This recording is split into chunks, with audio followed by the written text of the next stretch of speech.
Hey y'all, back again here in the garage um, with another video about my D150.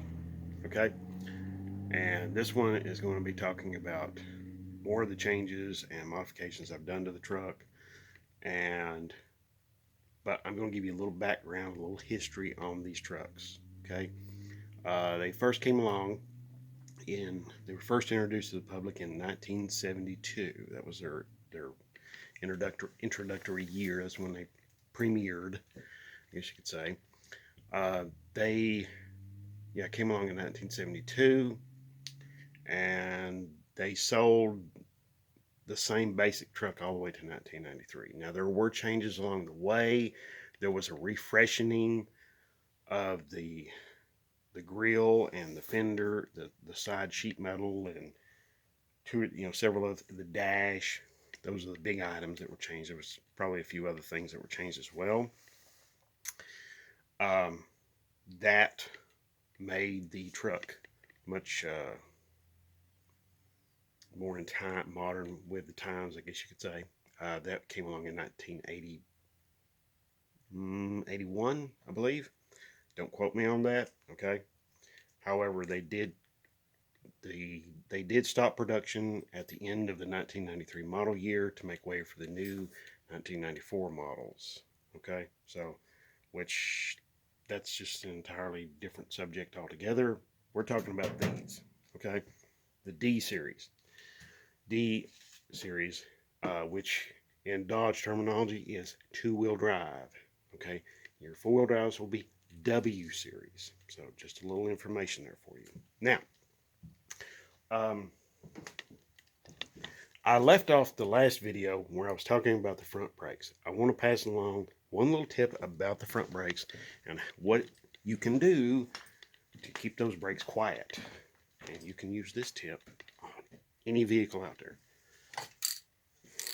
That right there. Just brake quiet. Okay?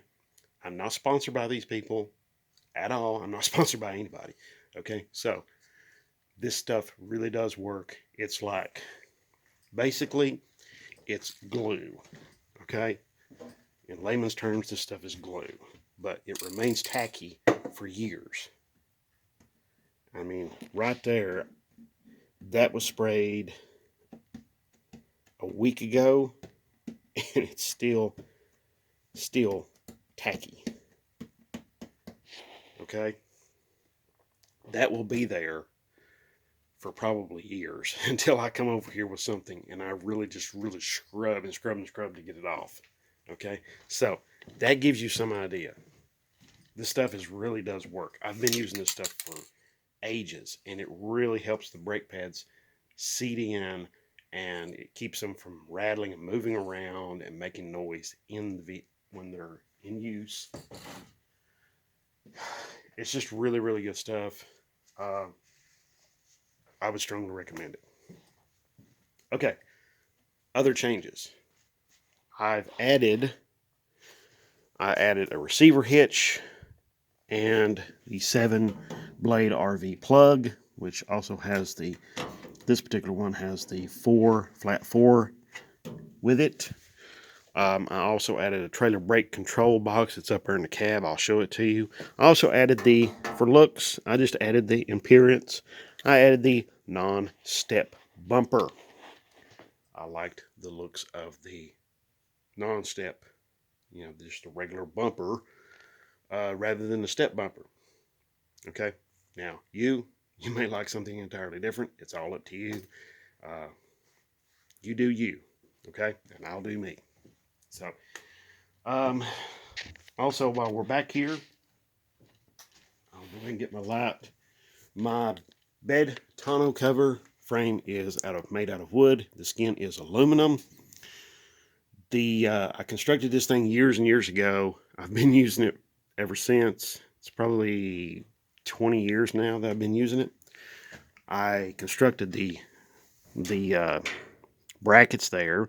Basically, they hinge on those brackets. There's like a small deadbolt lock up in there that basically they pivot on. Okay, so there you go. That way it makes this thing a little a little easier to remove. Now I have removed it by myself, but it is a chore. I mean, it's not tremendously heavy. I mean, but it does do a really good job of just keeping people out of the bed of my truck and keeping stuff out of the bed of my truck. So, and keeping the wind out of the bed of my truck. So, and it also, when you're like, that thing really makes a big difference when I'm on the interstate and I'm going down the road and there's all this wind coming off of these big rigs and stuff like this. That helps to make this truck a little more stable and keep it from moving and wiggling around on the interstate. Okay, when I'm dealing with that, all that really bad wind. Oh yeah, the trailer brake control box that's inside here. Oh, while we're here, these mirrors. Yes, these are from a 78 Dodge D100. I bought them brand new at the Dodge dealer in Knoxville, Tennessee. Jim Cogdell Dodge. And when I had the truck repainted years ago, I had these put on. I did have these big, huge flag style mirrors. They were chrome, but they did not match each other. They looked very similar, but when you started looking at them, they weren't the same. And I did not like them at all. So they had to go. And so they did.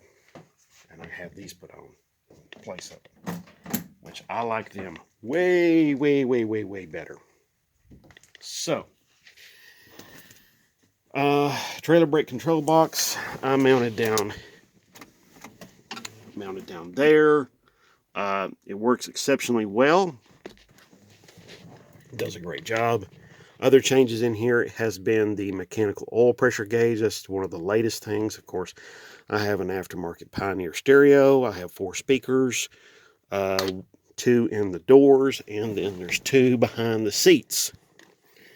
The cup holder is just something I made out of just a bunch of scrap metal, and it was sort of like a kind of a, learning experience. So just something to, keep in mind. Also, the frame the seats sit on, it is from a 78 W100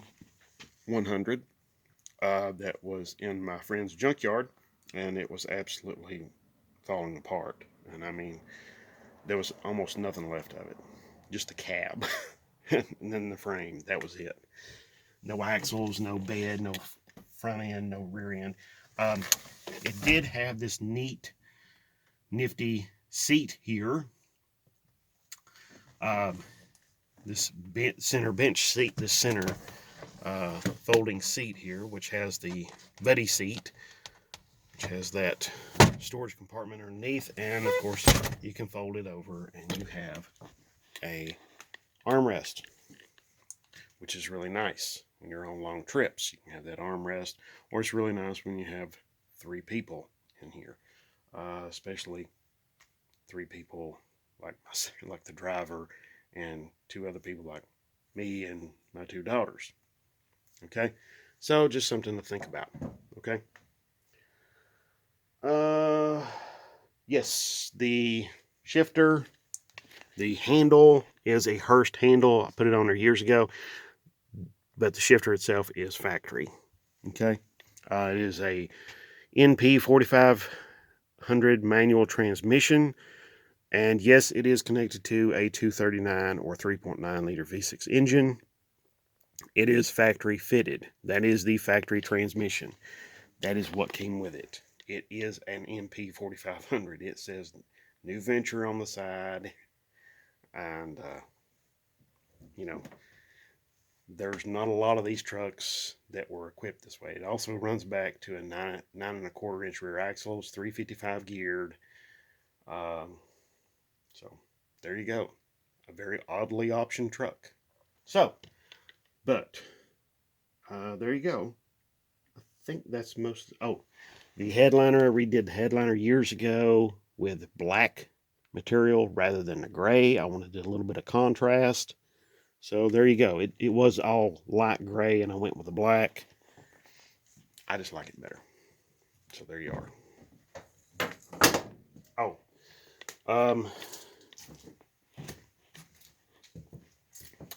now changes to the engine, modifications. There's not a whole lot been done to the engine as far as modifications is concerned. However, I am running the MSD StreetFire wires, plug wires, and I'm running a distributor cap and rotor button that has the brass contacts. I'm not going to take the distributor cap off and let you see it because you're just going to have to trust me on this. Okay? The exhaust, if you haven't noticed, runs the stock manifolds. This is a Magnum engine. This is 1992. It was the first year for the Magnum availability. This truck got that. Okay? In 92, if you got the V6 or you got the 318, you got the Magnum option. If you got the 360, it was still an LA with a throttle body fuel injection. Okay? The following year, in 93, the 360 got the Magnum treatment.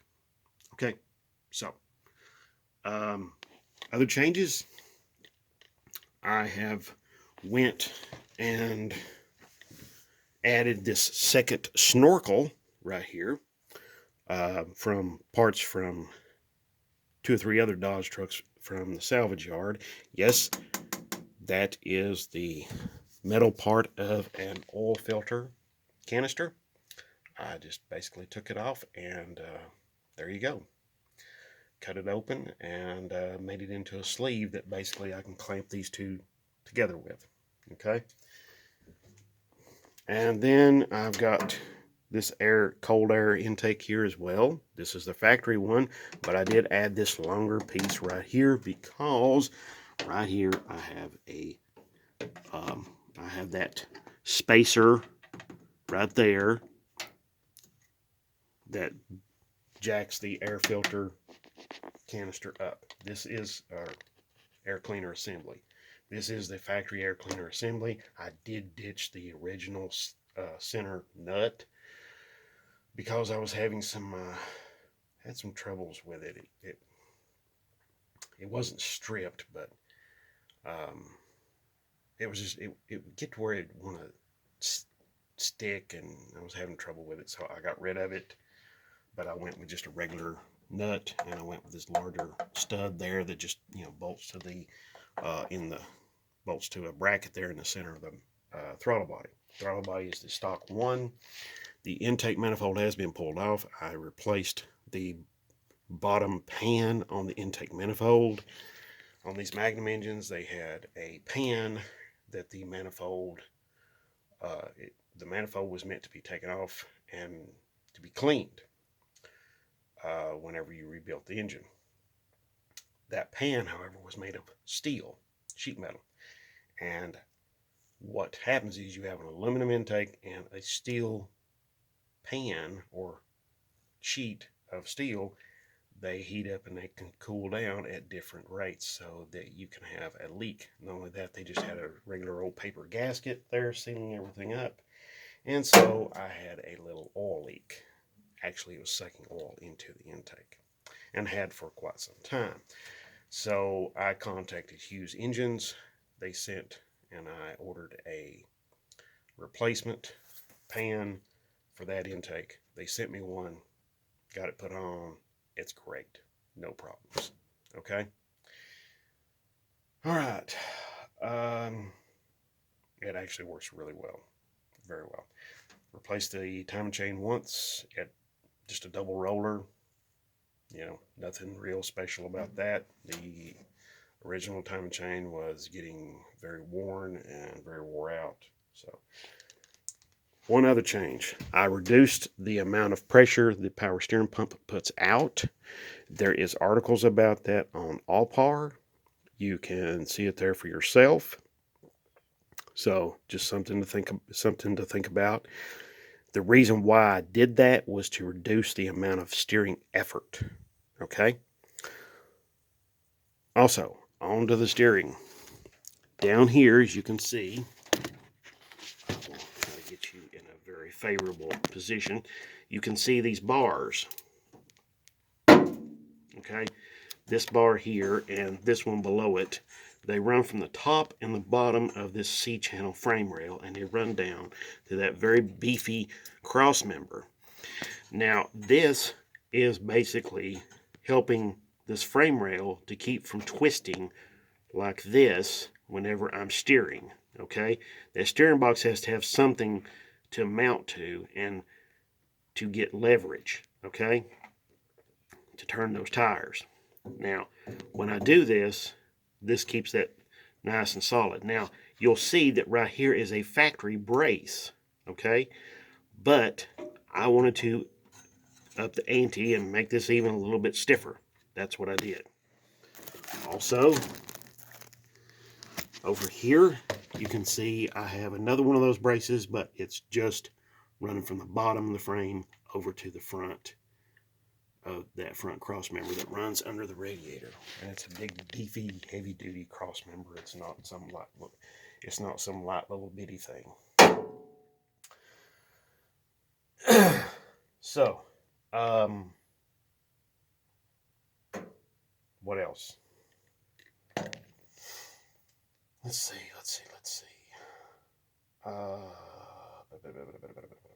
Oh, my radio or stereo is directly connected to the battery at all times. So I don't have to have the key to turn the stereo on. It's just one of those little things I wanted to do. The exhaust comes out back here. It is true dual exhausts. I will hopefully, if you can see up through there, that runs to each manifold. One pipe on each side runs to each manifold. Okay, and it just goes under the frame. It's not real super high tech or complex or anything like that. Okay, it's just a simple standard kind of thing. Let's see. Oh yes, there is a K&N filter inside the air cleaner assembly. It's the same filter I've had in there for years and years and years. It's worked exceptionally well. I really, if you get a chance to use a K&N filter on a vehicle of yours, I strongly recommend it. They just work exceptionally well. They're worth the money. I know they're pricey, okay? If you have to go with something, that's not K&N, that works like a K&N, okay. Hey, I'm not going to slam you. I'm not going to give you any dirt for it. That's cool. Okay. Let's see. Wipe my nose here. It's a little cool out here. My nose is got a little problem with it there. Mounted the engine coolant jug right here. Originally it was mounted to the radiator shroud. This particular shroud, though, is like off of an older model Dodge truck, so it didn't have the mounting provisions for this canister. So I just made a quick and dirty bracket right there and just bolted it on and went. Okay, I think when I did that, I had absolutely no time to go and sand it and paint it and make it all pretty and everything like that. So there you go.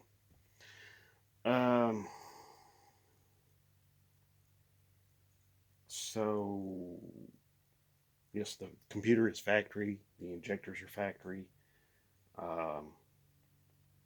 Outside of what I've told you about, the modification to that slight little modification to the intake manifold and the timing chain, everything inside the engine is just the way the factory put it together in October of 1991. That's when this truck was built. So,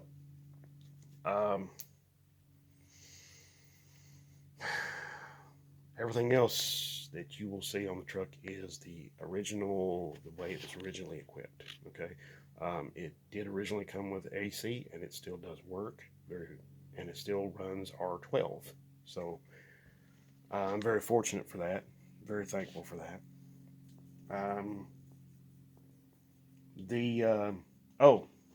Just as a note, the spare tire, when it is the same. This 235/75/15 is the same overall diameter as what I've got on the truck right now.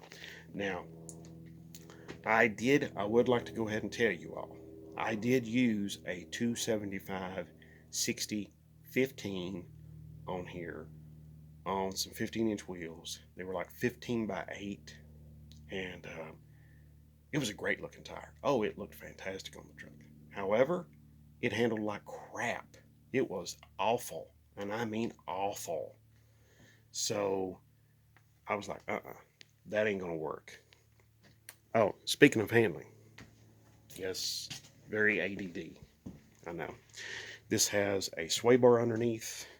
As a matter of fact, let's see if I can get you a picture or a video of the sway bar. All right, this is a factory. This is not the sway bar that came on this truck. This truck did not come with a sway bar. This is a sway bar that came off of another Dodge truck. These brackets right over here, I made those brackets, and it has polyurethane bushings. The little, let me show you. Yep, these bushings right here are polyurethane, okay? And they need to be changed out.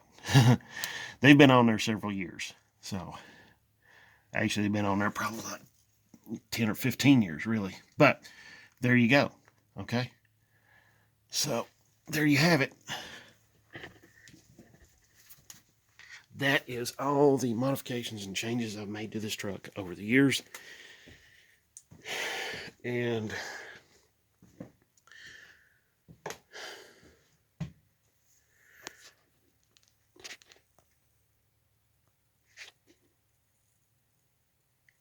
yeah, okay. That's the modifications and changes I've made to this truck over the years. And so I just wanted to go over all of that with you all, my viewing public, and hopefully answer any questions you may have about the truck. If you have any other questions about it, feel free to, excuse me. If you have any other questions about it, just feel free to put them down below. I will gladly get back to you and try to answer your questions as soon as humanly possible. Also, too, if you have any other ideas or comments or anything else, again, I will get back to you as soon as humanly possible. And of course, please do share this video, and please do thumbs up, subscribe, all of that stuff. Okay? Thank you very much, and have yourself a great day, and God bless.